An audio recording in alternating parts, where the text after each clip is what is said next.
For today's recipe guys, magsasabaw tayo ng tuyo, daing. Ayan, binili ko na daing pero itong daing frozen ito para hindi kasi ito hindi ganong dried. Isang araw lang ng pagpatuyo tapos anuhin mo na, hanguin mo na, kaya frozen siya. Sinabawang tuyo o sinabawang daing.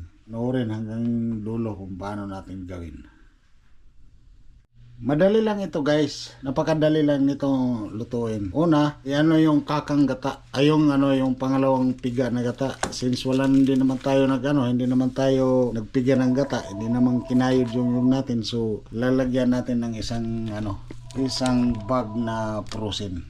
Nalagay na natin yung ating frozen na gata, parang pangalawang piga yan siya. Kumbaga sa pangalawang piga. Tapos lagay yung tanglad. Matutunaw din yan. Natutunaw na yan, parang pangalawang piga na yan. Hintayin kumulo. Takpan muna hanggang kumulo.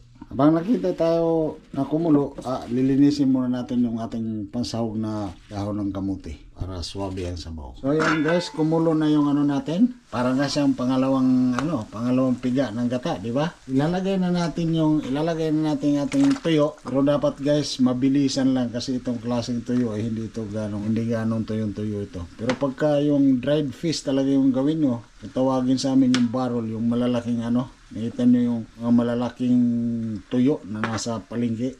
Talagang malalaki, malalapad. Barrel ang tawag sa amin. Ang gawin nyo doon ay hugasan nyo yung tubig. Ibabad nyo muna ng tubig ng kaunti para lumambot lang.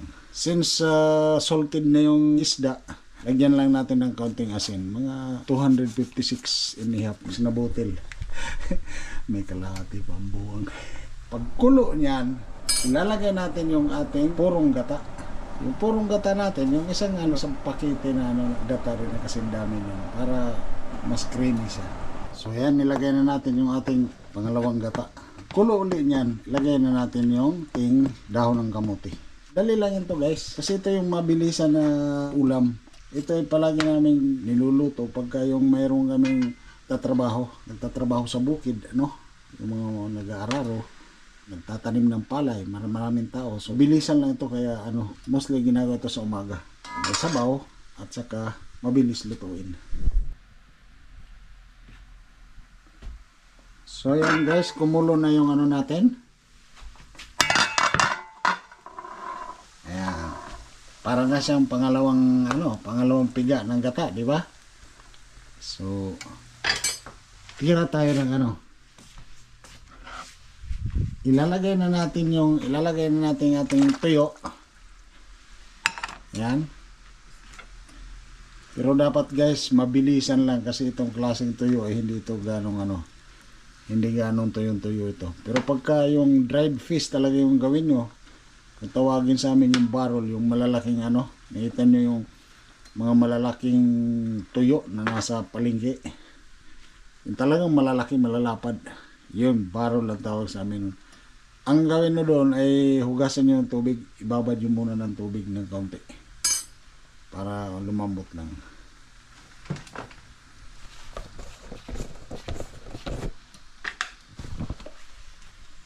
Since salted na yung isda, lagyan lang natin ng kaunting asin. Mga 256 and a half na hibla.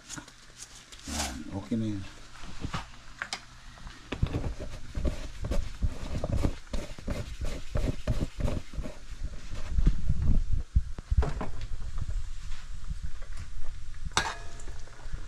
Tama?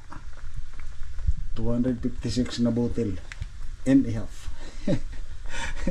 May kalahati pa ang buwang. Natin yung exhaust natin kasi mausok. Ayan. Pagkulo niyan, ilalagay natin yung ating purong gata. Yung purong gata natin, yung isang yung isang pakete na na gata rin na kasing dami niyan para mas siya, mas creamy siya. Yan, dahil kumulo na, ilagay na natin yung ating dahon ng kamote. Ayan.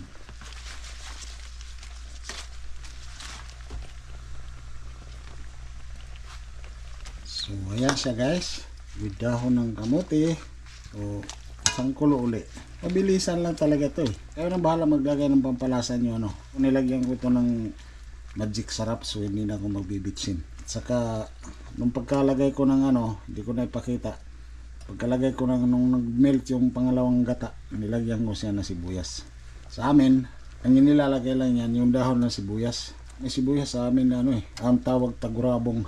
Ewan ko kung anong pangalan dito, nakakakita ko niyan dito eh. So sibuyas nilagay natin.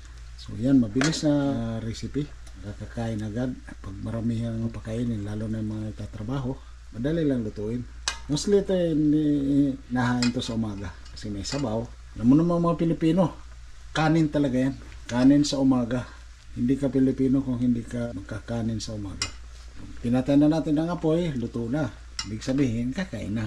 Yan, luto na rin yung ating kamote. Yan ang ipapapares ko, steamed na rice. Pasensya na dahil medyo mataas ng sugar ng host. Hanguin na natin. At ito na guys yung ating sinabawang tuyo. Ayan, at saka kamote. Kamuting dahon. Dahon ng kamote at saka ang pares kamote din. Ayan o. Kamote yung ano natin. Kasi hindi na ako ganong nagra-rice. Alam niyo na yan. Grabe sa buwes. Napakasarap talaga dito. Alam niyo, naalala ko noon pagka nagpapasuhol ako ng trabaho, no? Pag-araro, kung ano mga trabaho, tapos ito pinapakain. Naalala ko nung habang siguro mga alas 9, alas 10, napakainit ng panahon. Pag dumighay ako na nalalasap ko lasa nito. Napakasarap talaga.